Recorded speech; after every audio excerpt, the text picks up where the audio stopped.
quand tu le fais, tu te dis, bon, bah, je consacre je sais pas combien d'heures à faire du leveling, et vu que enfin, pas forcément le plus intéressant. Ah bah non, c'est toujours fermé. Et en fait, je crois que c'est au chapitre 3 que ça se débloque, ou bientôt ça se débloque. Tu peux aller à l'arène, et tu peux faire du combat en arène, donc prendre un personnage et combattre des ennemis qui arrivent dans l'arène, donc ça permet de leveler à ce moment-là, mais ça peut être long et fastidieux. Il y a aussi la manière facile, c'est-à-dire qu'en fait il y a deux personnages auxquels tu peux parler dans l'arène. Le premier te propose des combats dans l'arène, le second te propose de... comment dire... en fait, tu confies un de tes personnages à ce personnage-là, et il va l'envoyer se faire des... En gros, tu vas avoir de la formation, mais sur le temps. C'est-à-dire que tu reviens le lendemain, et ben le personnage il aura acquis de l'expérience, il aura aussi récupéré quelques objets, mais surtout acquis de l'expérience, et donc tu vas pouvoir monter de niveau de façon rapide, enfin rapide entre guillemets, un personnage. Parce que le truc c'est que, vu que c'est en fonction de l'heure à laquelle tu as fait ta sauvegarde, parce que tu fais la sauvegarde à ce moment-là, et l'heure à laquelle tu relances la sauvegarde, que tu gagnes un certain... La pension Pokémon, oui, peut-être, je sais pas, j'ai jamais trop joué à Pokémon, donc je sais pas trop. Mais ça veut dire que vu que c'est au moment où tu recharges, en fait la console va regarder quelle heure est-il inscrit sur la console, et donc elle va calculer en fonction du nombre d'heures que tu es parti, elle fait son petit micmac et elle te fait une montée de niveau. Donc tu peux tricher en allant dans les paramètres de la console. Tu fais ta sauvegarde avec ton personnage que tu as confié à l'entraîneur. Tu quittes... tu n'as même pas besoin de quitter le jeu, hein. Tout simplement tu reviens sur le menu. Donc, j'ai juste quitté pour quitter. Tu reviens sur le menu de l'écran titre. Tu vas dans les paramètres de la console. Et tu changes l'heure de la console, la date de la console. Et tu recharges après ta partie. Et donc tu as une montée de niveau très rapide en trichant. C'est voilà quoi. Sinon il y a un autre moyen, c'est quand tu es à l'écran titre, tu peux décider de faire des missions. C'est mal de tricher, je suis d'accord, c'est mal. C'est une triche, c'est pas bien, mais bon bref. Donc sinon à l'écran titre t'as les missions. Donc tu choisis la sauvegarde en question. Donc là c'est la dernière. Et tu peux refaire toutes les missions qu'il y a eu avant. Donc tu as plusieurs niveaux de difficulté. Apprenti, aspirant, officier. Officier c'est chaud, mais apprenti, aspirant c'est faisable. Et tu peux refaire les missions. Et puis en plus là tu peux en plus gagner les points de renfort si tu choisis d'être aidé par des alliés et tout.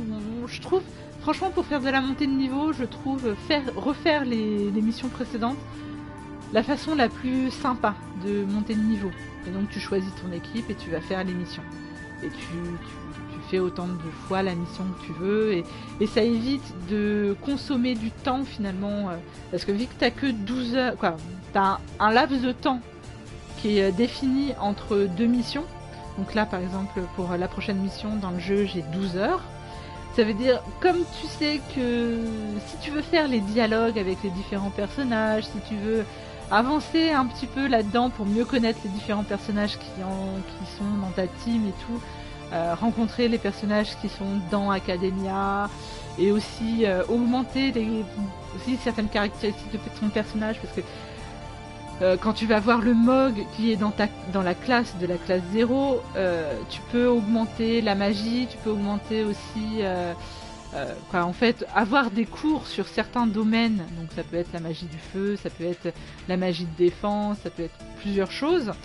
Et en fait, ça te permet d'augmenter, genre de gagner un point de magie dans la magie en question, ou même ça peut permettre de débloquer certains sorts.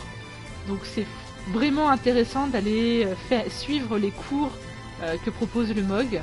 Et ça te prend, un cours prend forcément 2 heures de temps. De même que toutes les discussions que tu fais avec les différents personnages qu'il y a dans la Academia, ça te prend à chaque fois 2 heures de temps. Donc si tu veux finalement monter les personnages de niveau sans passer par la, la partie triche, je trouve que le mieux c'est de refaire les missions précédentes en boucle jusqu'à avoir tes personnages qui sont à un niveau adéquat. Vu que moi je sais que je suis au début du jeu sur ma partie, je suis qu'au chapitre 3, donc j'ai pas eu le cas où je devais prendre spécifiquement tel ou tel personnage pour faire une mission. Mais apparemment, vu ce que disait le tutoriel, il y a des missions pour lesquelles on n'aura accès qu'à certains personnages. Si ce sont des personnages que tu n'as jamais levelés, qui sont toujours au level minimum, bah ça va te prendre une plombe pour faire le level up des personnages en question, pour ensuite pouvoir aller faire la mission. Donc, ce qui risque un peu de te dégoûter. Donc autant plutôt aller dans le menu principal, faire les missions pour augmenter un peu toute ta team, donc les 14 personnages, ce qui fait une sacrée team à monter au niveau que tu considères comme étant au moins le minimum pour pouvoir faire les prochaines missions. Et puis voilà quoi. Mais je pense que faire les missions c'est le plus intéressant. Mais après chacun voit comme il veut. Mais ce qui est intéressant quand même par rapport à ça, c'est que dans le jeu, c'est qu'on te propose plein de façons différentes d'améliorer tes personnages. Et donc ça, je trouve ça très bien trouvé de leur part. C'est plutôt sympa. Voilà, 14 personnages, ça en fait. Franchement, ça en fait. Je sais que sur ma partie, ils sont tous à peu près niveau 22-24. Donc, ça va, mais bah, ça prend du temps. Mais bon, le gain en vaut la chandelle. Enfin, je trouve.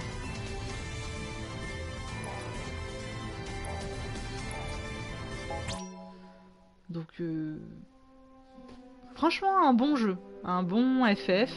Avec une histoire vraiment plus intéressante. Enfin, plus intéressante, non. Mais vraiment intéressante et je trouve que tous les personnages sont intéressants, même s'ils ne sont pas forcément supra développés. Il y a certains personnages qui en pâtissent finalement, mais ils ont tous leur caractère un peu à eux, ils ont tous leur design à eux. T'as quand même 14 personnages, t'es sûr que tu vas retrouver les personnages au moins un ou deux personnages que tu vas aimer dans le jeu. Donc je trouve ça sympa. Moi je sais que j'aime beaucoup Ace comme personnage et je vais apprendre là-dessus, éviter de spoiler quoi que ce soit. Donc dans les personnages, moi j'aime beaucoup Ace et j'aime bien aussi Jack avec son système de combat, avec son katana, mais il a la classe. J'aime beaucoup. Mais après il est très très lent, il ne court pratiquement jamais quand il a son arme sortie. Mais par contre, il fait des esquives assez sympas et il dégaine tellement vite, il fait tellement mal avec son katana que franchement, j'aime bien.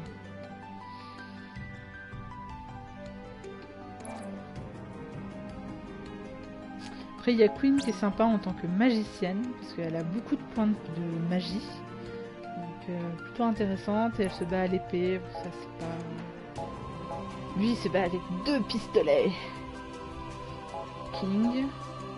9, c'est la lance. 8, il se bat à main nue. Donc c'est un style de combat assez particulier, je trouve, pour 8. 7, elle se bat avec une épée fouet. Donc un peu spécial aussi à manier, de même que 6, qui se bat avec une faux. Et j'aime pas trop la faux, je sais pas, j'ai toujours du mal à toucher l'ennemi avec la faux. Alors Cinque, elle, c'est la pire, quoi. Elle est toute petite. Et elle se bat avec une masse géante. Et... What, quoi?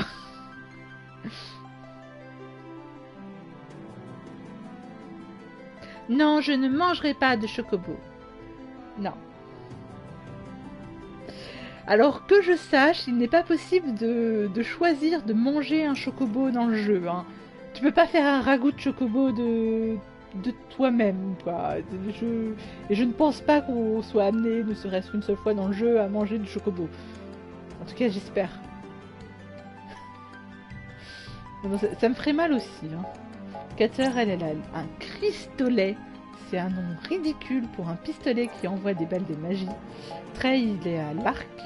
Dutch, alors Dutch, elle est assez sympa, elle se bat avec une flûte.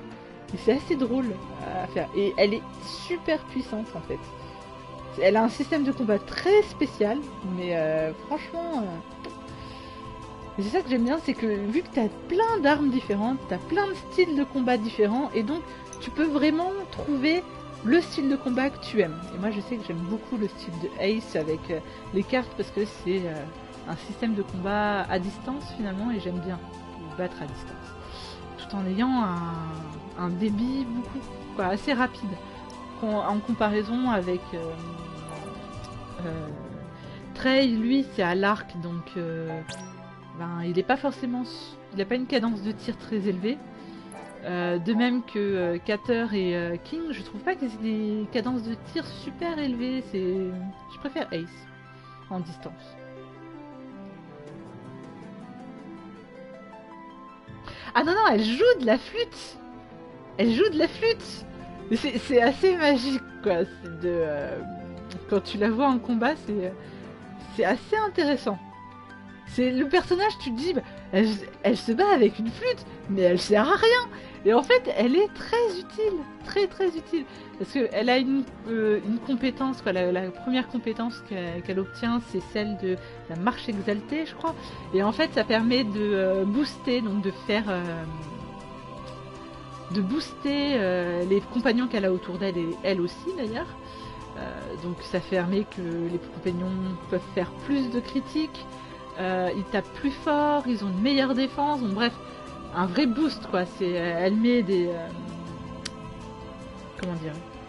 des buffs et des buffs, donc elle joue beaucoup buffs et des buffs, et en même temps elle a aussi des attaques avec sa flûte, où en fait ce sont des notes de musique qui tournent autour d'elle et qui vont attaquer les ennemis. Et elles sont plutôt efficaces comme attaque. C'est assez spécial, mais franchement, un personnage, je pense, sous-estimé quand tu l'abordes la première fois. Puis finalement, elle est très intéressante. Mais tous les personnages ont vraiment leurs forces et leurs faiblesses. Donc c'est un très bon support, tout à fait. Très très bon support, Dutch. Elle peut aussi faire de l'attaque, mais surtout support. Parce que quand elle joue de la flûte, elle est à l'arrêt, quoi. Elle peut pas bouger, elle peut pas courir en jouant de la flûte. Donc faut prendre ça en considération. Mais c'est un personnage vraiment très intéressant. Ça peut être intéressant de l'intégrer dans ton équipe pour avoir elle qui fait du buff et des buffs sur toi, et toi tu vas t'es un peu plus bourrin, quoi. Mais franchement, ouais. On peut vraiment retrouver... tout le monde peut trouver un personnage avec son style de combat qui lui convient. Et donc ça, je trouve ça plutôt sympa. Non, franchement, un bon jeu. Et que je vous conseille si vous avez une PS4 ou si vous décidez d'investir dans une PS4. C'est un bon jeu. Après, je suis d'accord que le portage, graphiquement, ils auraient pu faire mieux. Mais bon, moi je suis contente d'enfin Final Fantasy Type 0 est arrivé en Europe. À la base, il est sorti que sur PlayStation Portable au Japon. Et il a dû sortir en 2010, 2011. Enfin, ouais, c'était...